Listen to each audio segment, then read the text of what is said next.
নিত্যানন্দ ঘোষ মহাশয় আগামী দিনে সংগঠন 3 বছর কিভাবে পরিচালিত হবে তার একটা সারাংশ সংক্ষেপে দেবেন। নমস্কার। প্রথমেই আমি বলি যে আমি যখন আসি সভাপতি আমার কানে কানে বলে দিয়েছে অনেক দেরি হয়ে যাচ্ছে, আমি কিন্তু চলে যাব। তাই জন্য আমি সভাপতিকে আশ্বস্ত করার জন্য একটা কথা বলি, সেটা হচ্ছে আমি ছোটবেলায় একটা গল্প শুনতাম, ও তুললো হাই তুললো পেট ফুললো মারা গেল। আমি আমার আজ বক্তব্য এইভাবেই করবো, বুঝতে পারলেন, খুব শর্টে করবো, কিন্তু যেটুকুনি করবো যিনি মিনিটস লেখার দায়িত্বে আছে অনুরোধ করবো এটা যেন মিনিটসে লেখা হয়, কারণ পরবর্তী 3 বছর আপনারা যে গুরু দায়িত্ব দিয়েছেন সেটা আমাকে পালন করতে হবে। প্রথমেই সবাইকে আন্তরিক ধন্যবাদ প্রণাম করছিলাম। আমাকে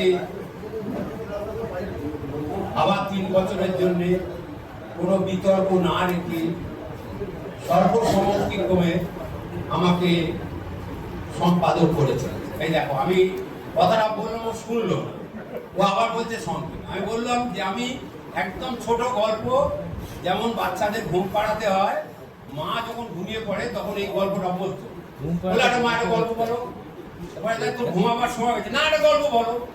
তখন সে বলছে, মা বলছে, দেখ প্রফুল্ল বলে একটা লোক ছিল, তার হঠাৎ পেট ফুলে গেল, তারপর সে হাই তুললো, তারপরে সে মারা গেল, গল্প শেষ হয়ে গেল, এবার মা তুই ঘুমা।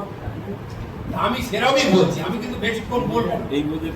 আচ্ছা, এবার বলি যে যেটা কথা, যে আমাকে তো কনস্ট্রাকটিভ কথা বলতে হবে সম্পাদক। প্রথমে বলি যে একটা প্রস্তাব এসছে প্রথমেই, যেটা বাপিদাকে আন্তরিকভাবে অভিনন্দন, ভালোবাসা। সংগঠন কিভাবে চালাতে হবে, রাজ্য সম্মেলন কিভাবে করতে হবে, সেটা একটা দিশা দেখিয়েছেন বলরাম দা, তার সঙ্গে সর্বোপরি আপনারা সবাই এসে সেটা একটা দিশা দেখিয়েছেন। তার সঙ্গে বাকিরা একটা কথা বলেছে যে পরবর্তী সম্মেলনটা যেন কলকাতার মধ্যে হয়। আমাদের কলকাতার যে কটা ইউনিট আছে সেই ইউনিটের মধ্যে দিয়ে হাওড়া, কলকাতা রিলেটেড হাওড়া একটা ইউনিট আছে, চঞ্চল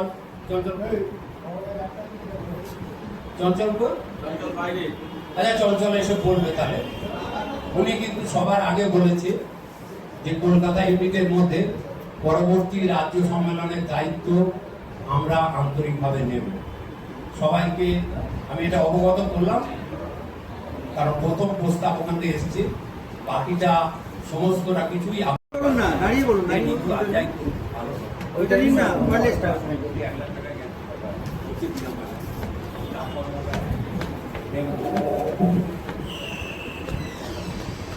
জল খাই দাও। এই আমার কোনো লিখেছো তো? আমি তো লিখলাম।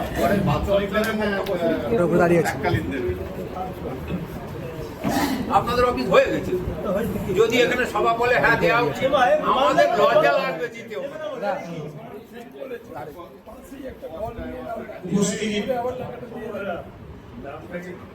আজকে ডেপুটেশন সমন্বয় সমিতি পশ্চিমবঙ্গে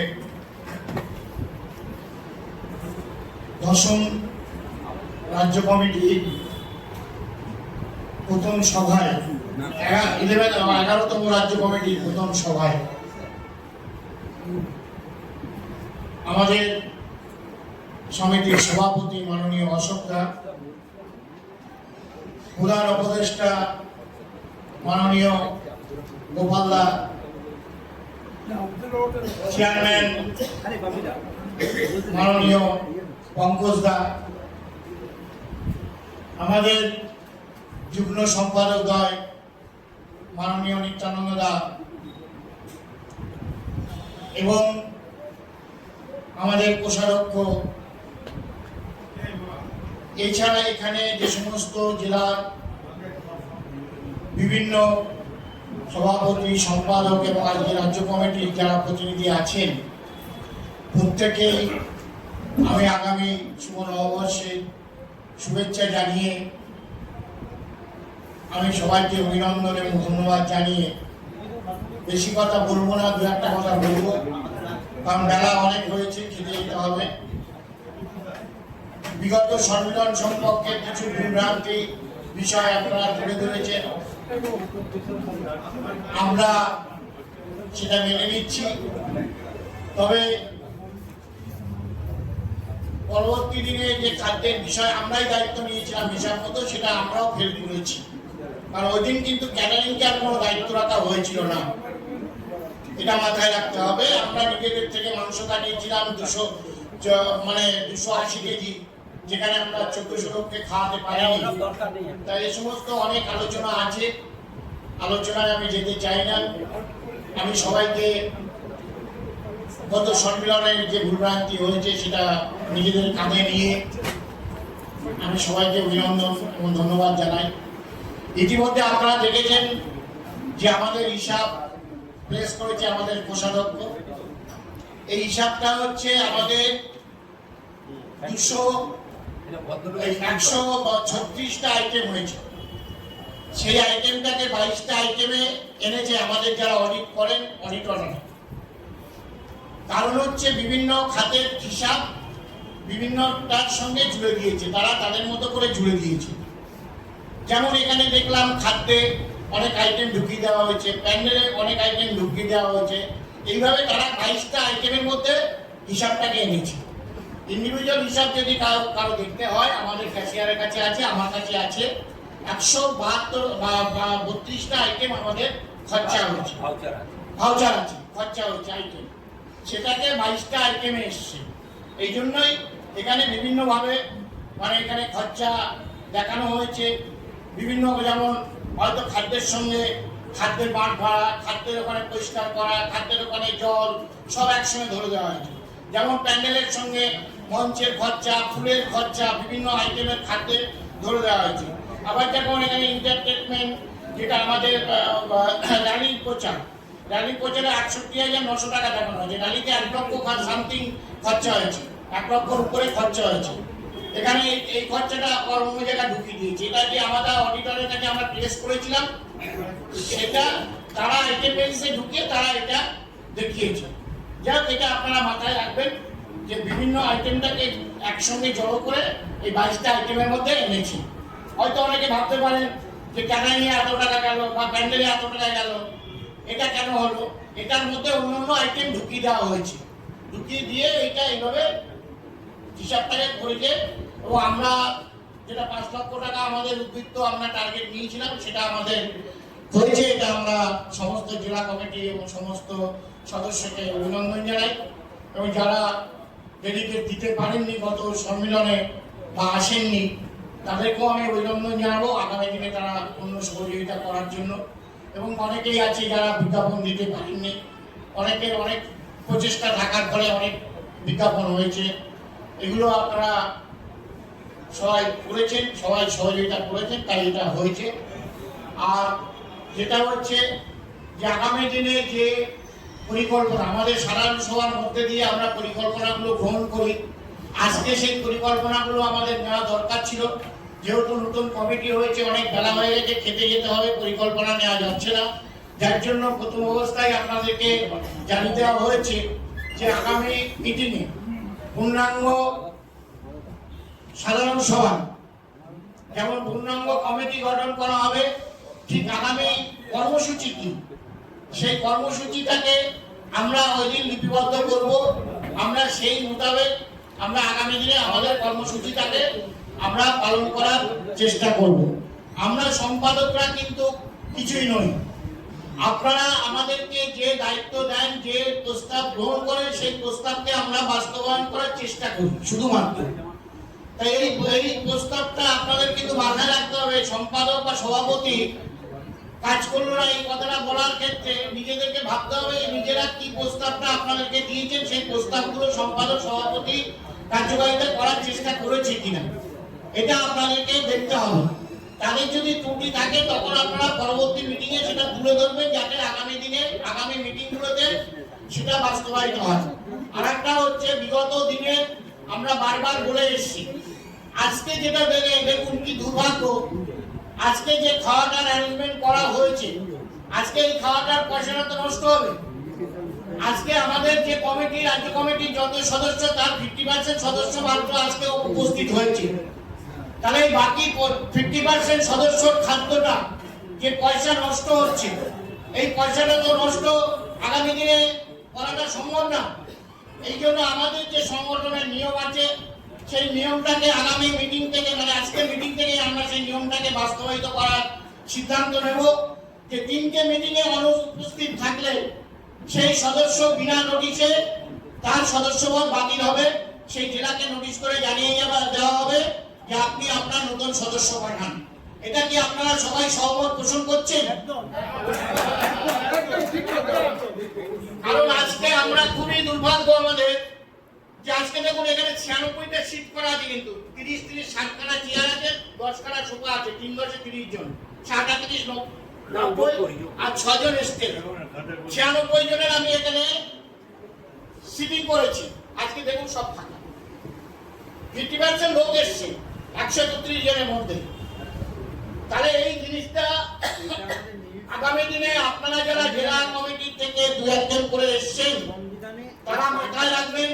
তারা প্রয়োজন হলে বলে দেবেন যে আমরা অমুক মিটিংয়ে মাত্র 2 জন যাচ্ছি বা 3 জন যাচ্ছি। অন্তত যারা মিটিংটাকে অ্যারেঞ্জমেন্ট করে তাদের তো খরচাটা যায়। প্রত্যেক জেলা কমিটির একটা ব্যক্তিগতভাবে খরচা হয় ওই অনুষ্ঠান করার জন্য। তাহলে তাদের যাতে খরচাটা বহন করতে কম হয় সেটার দিকে সবাই দৃষ্টিভঙ্গি রাখবেন। আর আজকে আমি এই প্রস্তাবটা যে আজকে ধনী ভোটে পাস হলো, আমি যে আমার লিখছেন অডিটর তাকে আমি বলবো এটা আপনারা লিখে রাখুন যে আজকের মিটিং থেকে পূর্ণাঙ্গ কমিটি আগামী 3টে মিটিংয়ে যে অনুপস্থিত থাকবে বিনা নোটিশে তার সদস্যপদ কমিটি থেকে বাতিল হবে। এটা যেন আগামী দিনে সঠিকভাবে আপনি বললেন এটা সংবিধানে আছে। বিনা নোটিশে, মানে আপনার বিনা নোটিশে একটা যদি আসতে না পারে, এটা সক্রিয়ভাবে আমরা এটা আমি মানে কার্যকারিতা করি। এই জন্যই আজকে আমার এই প্রস্তাবটা বেলা অনেক হয়েছে, আমি বক্তব্য রাখছি না বেশি। আগামী দিনে বক্তব্য রাখবো এবং আগামী কমিটিতে যেটা সারা বছরের আগামী 3 বছরের যা কর্মসূচি হবে সেটা আপনারা আগেই বলেছেন যে আগামী সাধারণ সভায় এটা হবে। এবং আগামী সাধারণ সভায় আমাদের নতুন প্রেসিডেন্ট যিনি অফিস ঘর আমাদের দিয়েছেন, নতুন প্রেসিডেন্ট অশোকদার ওখানে শোভাবাজারে আমাদের যে 200 স্কোয়ার ফুট ঘর দিয়েছেন উনি বিনা পয়সায়, আমরা সেখানেই আগামী মিটিং আমরা করব। এই কথা আপনারা সবাই জেনে যান। আগামী মিটিংয়ের তারিখ যথাসময় আপনারা পেয়ে যাবেন। এইটুকু আপনাদেরকে বলে এবং সবাইকে আবার পুনরায় আন্তরিক অভিনন্দন ও ধন্যবাদ জানিয়ে আমি আমার সংক্ষিপ্ত বক্তব্য শেষ করলাম। ধন্যবাদ।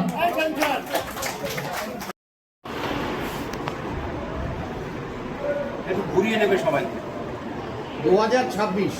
2026-এ ফিনান্সিয়াল ইয়ার শুরু হয়েছে এপ্রিল মাসে। এই এপ্রিল মাসে ফিনান্সিয়াল ইয়ারে আপনারা সারা বছরের যা কর্মকাণ্ড আপনারা করবেন, যেখানে যেখানে মিটিং মিছিল বা অনুষ্ঠান যা যা করবেন তার শুভ সূচনা আজকে এখান থেকে রাজ্য কমিটির মিটিংয়ে সিদ্ধান্ত হলো।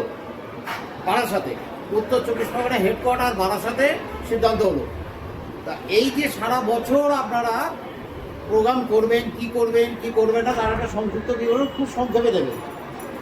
আমাদের আজকে প্রথম পরিচয় আপনি 11তম নব নির্বাচিত কমিটি আজকে এখানে নির্বাচন হলো। আপনার ডেজিগনেশন কি? আমার রেজিস্ট্রেশন হচ্ছে ডেকোরা সমন্বয় সমিতি পশ্চিমবঙ্গের যুগ্ম সম্পাদক প্রদীপ কুমার ঘোষ। আজকে আমাদের এখানে নবনির্বাচিত কমিটি গঠন হলো। নবনির্বাচিত কমিটি আগামী যে সাধারণ সভা হবে সেই সাধারণ সভায় আমরা আমাদের সারা বছরের কর্মসূচিটাকে আমরা গ্রহণ করব। বিশেষ করে আমাদের যে সংগঠনের তরফ থেকে আমাদের যে দাবি দাবাগুলো সরকারের কাছে আছে, আগামী সরকারের কাছে সেই দাবি দাবাগুলো নিয়ে আমরা পুনরায় আলোচনা করে আমাদের বিষয়গুলোকে আমরা সম্পূর্ণ করতে চাই এবং এই বিষয়গুলো যাতে আগামী দিনে আমরা রূপায়ণ করতে পারি।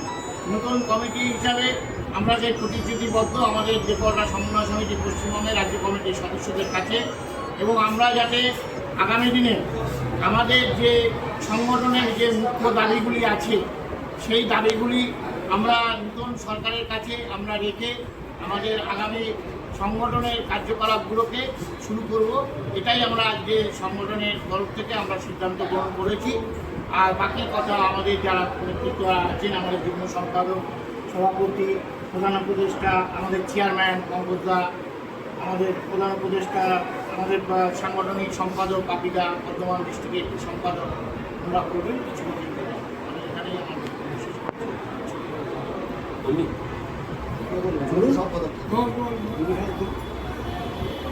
নমস্কার। আজকের রাজ্য কমিটির প্রথম 11তম আমাদের যে রাজ্য কমিটি গঠন হলো, প্রথম সভায় আমাকে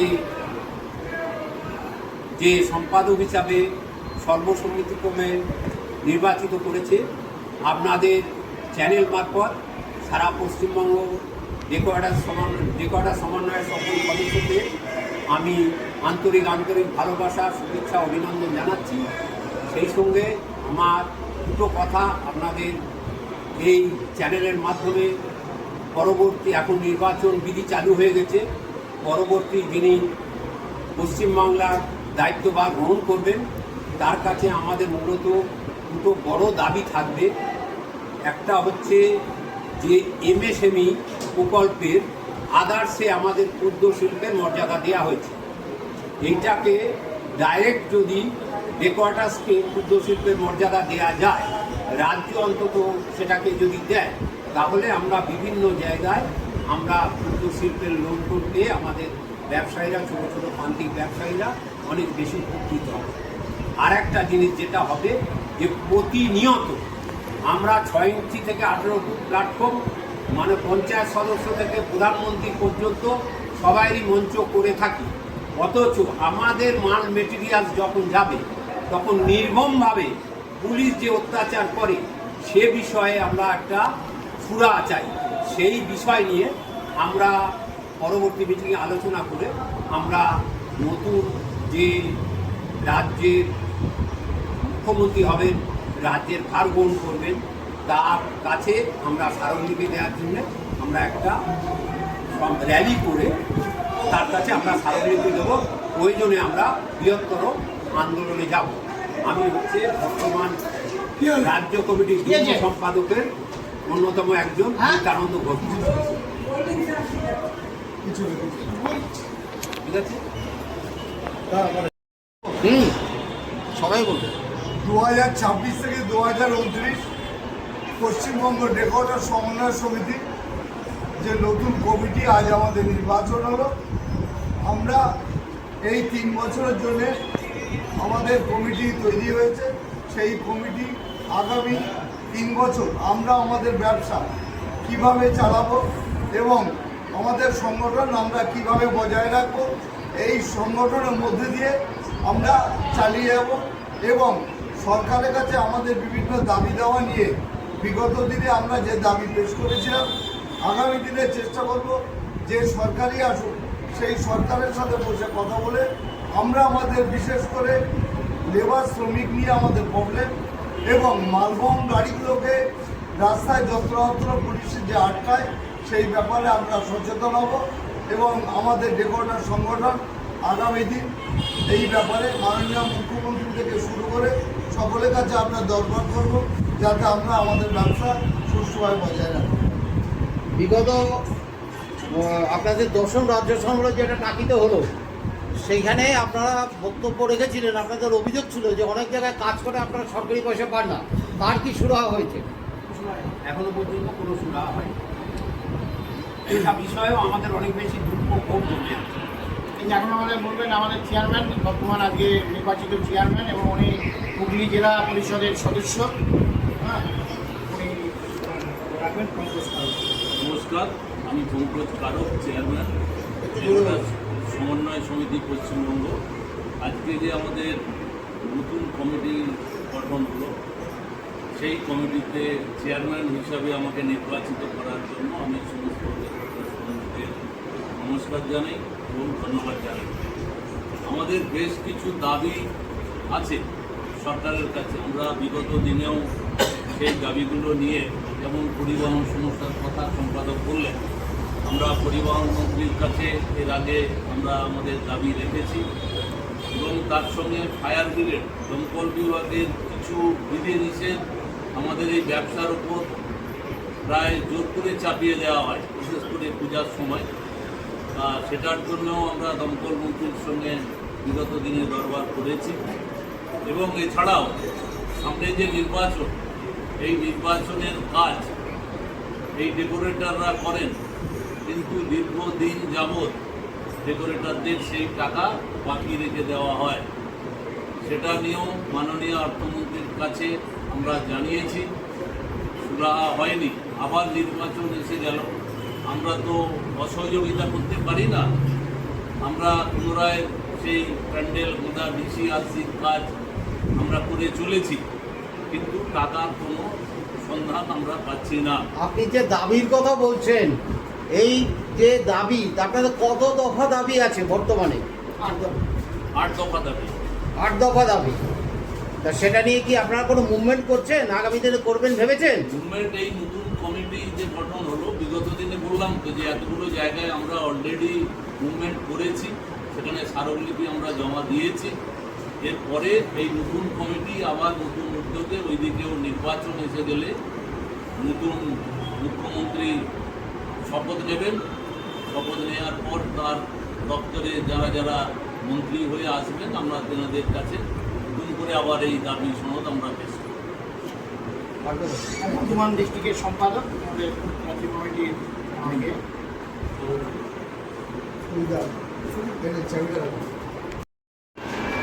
আমাদের নতুন কমিটি এই সময় গঠিত হলো যে আগামী 15 দিনের ভিতরে আমাদের রাজ্যে জাতীয় উৎসব হতে চলেছে। সেই জাতীয় উৎসবের প্রধান কাণ্ডারি কিন্তু ডেকোরেটর। ডেকোরেটর ব্যতীত জাতীয় উৎসব হতে পারে না। কিন্তু আমরা অধিক বছর ধরে কাজ করার ফলেও আমরা সমমূল্য পাইনি সরকারের কাছে। তবে আমরা সামাজিক কাজ বিভিন্ন সময় করে থাকছি। আমরা যে কোনো সম্মেলনে ব্লাড ডোনেশন ক্যাম্প এবং কিছু শারীরিক চেক আপ এবং রক্ত পরীক্ষা, সুগার পরীক্ষা, এগুলো আমরা প্রত্যেক সম্মেলনেই করে থাকি সামাজিক অনুষ্ঠান করে। তবু বলবো, আমরা শাসকের বিরুদ্ধে কোনো আন্দোলন করব না। আগামী 4 মে নূতন মুখ্যমন্ত্রী হওয়ার পরে আমরা কলকাতা শহরে একটা শোভাযাত্রা করে আমাদের দুঃখ প্রকাশ তার কাছে জানাবো। কারণ আন্দোলন করতে গেলে এখন দেখছি খবরে শুধুই লাঠির বাড়ি খেতে হয়। কাজে আমরা কোনো আন্দোলনে যাব না, কিন্তু আমরা একটা শোভাযাত্রা করে আমাদের দুঃখ কষ্টের বার্তা আমরা মুখ্যমন্ত্রীর কাছে পাঠিয়ে দেব, এই আমরা অঙ্গীকার করছি। নমস্কার। আমাদের অশোক পাল সভাপতি, উনি আমাদের রাজ্য কমিটির একটি অফিস ঘর আজকে উনি আমাদের ডোনেশন করলেন। ওটা পুরো শ্যামবাজারে করে শোভাবাজারে বিরাট হচ্ছে, এটা বলবো। আমি এখন সংক্ষিপ্তভাবে চালু করবো। আমাদের ব্যবসায় খুব সংকীর্ণ অবস্থা, সেটা হচ্ছে অর্থনৈতিক। সমস্ত ডেকোরেটররা বর্তমান যে সরকার আছে, কোটি কোটি টাকা পাওনা আছে, ওনারা দিচ্ছেন না। দেখা যাক নতুন সরকার আসার পর ওনাদের কাছে দাবিটা নিয়ে যাব, তাহলে আমাদের খুব দুর্দিন এসে যাবে ব্যবসায়, এমন অবস্থা হয়ে গেছে। এইটুকু বলে আমি আমার শেষ করি।